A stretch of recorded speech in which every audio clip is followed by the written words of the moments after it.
টুকি সোনা, কি লাগবে তোমার? কিচ্ছু চাইনি আমি আজীবন ভালো রেজাল্ট ছাড়া। সোনা গো আমার, বুঝতে দিলে শুতে চাও তুমি?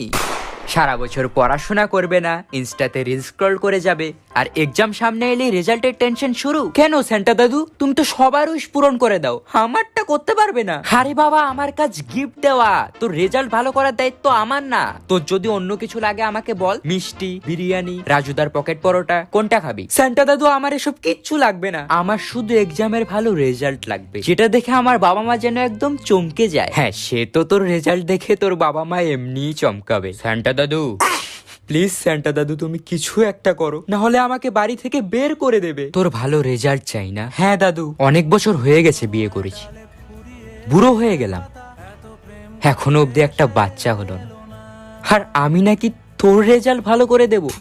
যদি কোনো